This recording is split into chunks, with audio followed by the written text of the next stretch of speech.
Let's talk about something which is not often touched upon by a lot of coaches, by a lot of self-help gurus. There's one thing that people do not touch upon is the importance of indulgence. Indulgence is important. It's important for you to indulge yourself, because if you don't indulge yourself in the right things, the human mind, the very real experience of existence on this material plane is such that you will be pulled towards a lot of things like alcohol, sex, drugs, risk-taking behavior, because the mind desires stimulation. And that is why a lot of people, who become obese, they become obese. Why? Because the mind just cannot stop indulging in the most basic thing, which is what? Food. It is important for you to enjoy the good things that life has to offer. Yes, becoming spiritual is about learning to control your hunger. It's about learning how to control yourself.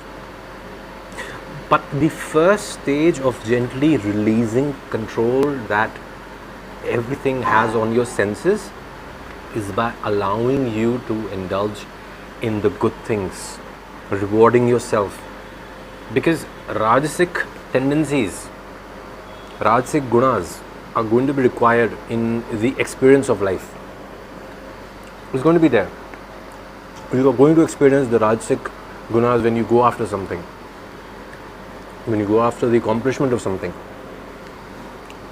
Those are 3 gunas, right? Satagun, Rajagun, Tamagun. And so if you're working hard and if you're pushing yourself and you're not able to ground yourself into the good things that can nourish you, you will be drawn towards indulging in things that destroy you. And that is what you need to be wary of. And this is where my thinking is very unorthodox in this, in which I say that it is not important for you to, I like to have desserts in the middle of my meals as well.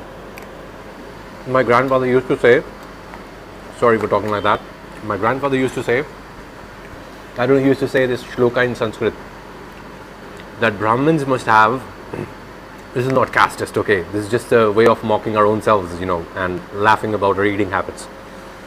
And he used to say that Brahmins must have sweet before the starting of a meal, sweet in the middle of a meal, and sweet towards the end of a meal, to preserve your sattvic gunas as much as possible.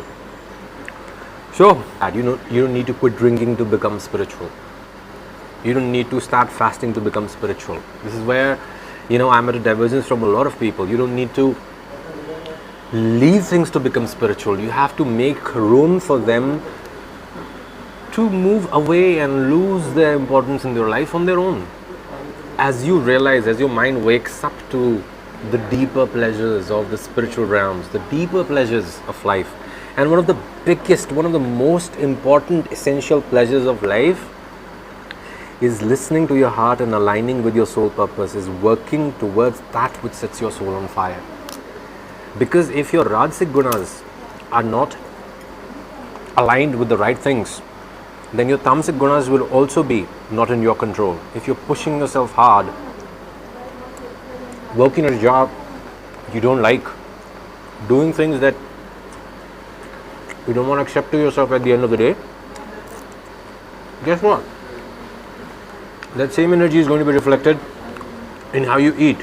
The same energy is going to be reflected in your attitude towards sex.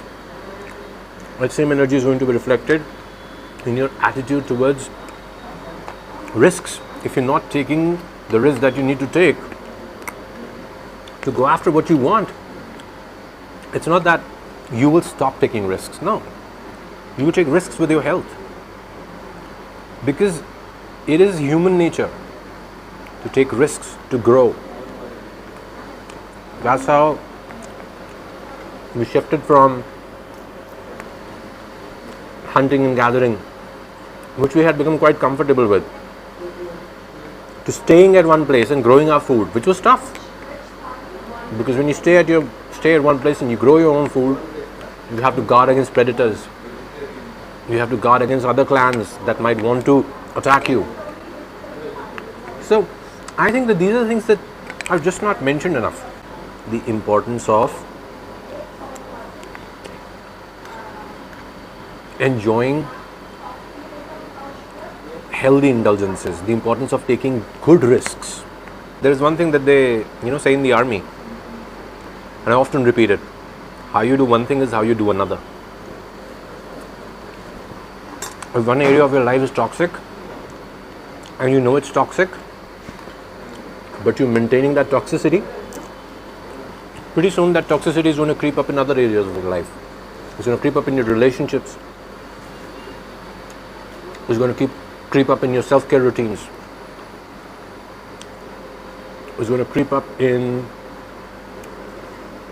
all the things that you're supposed to do to survive and thrive here on the material plane. Okay?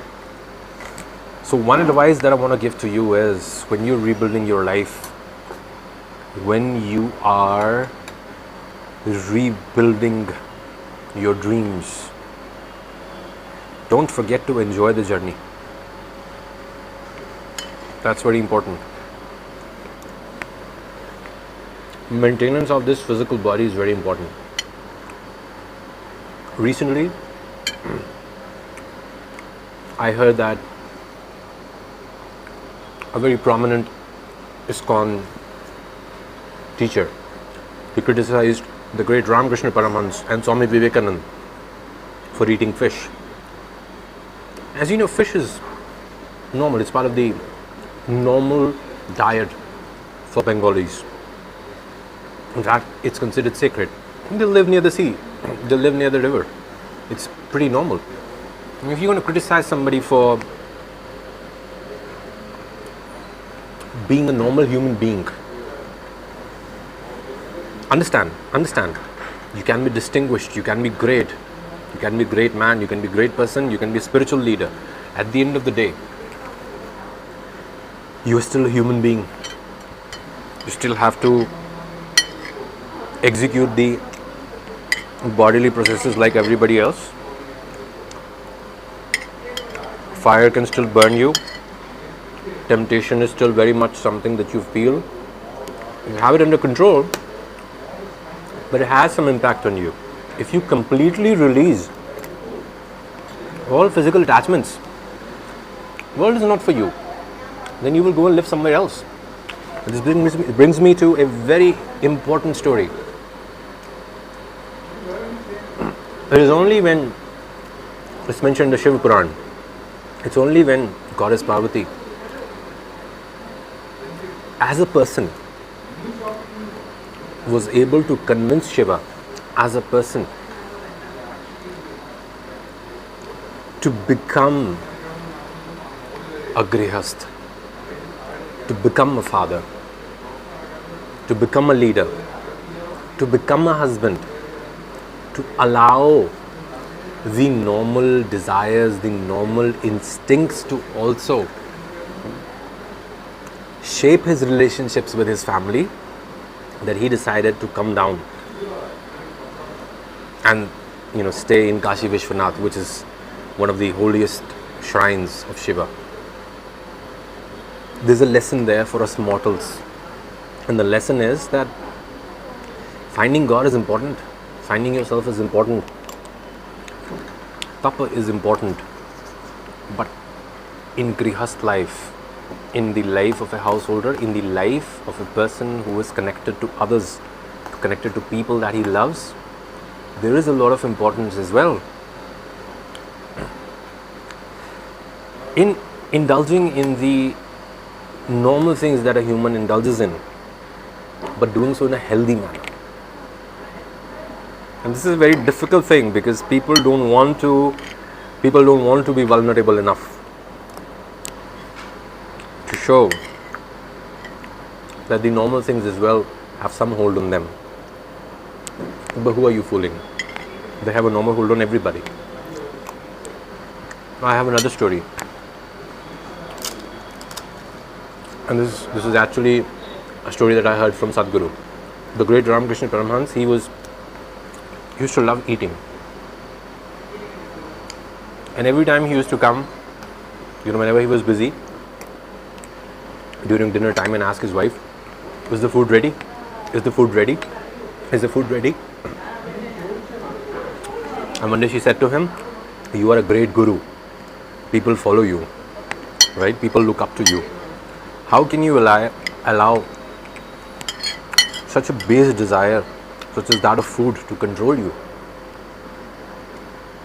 It's only later when he fell ill and he stopped touching food that they realized he's going to go away. Why? Because you need something in the world to keep you grounded.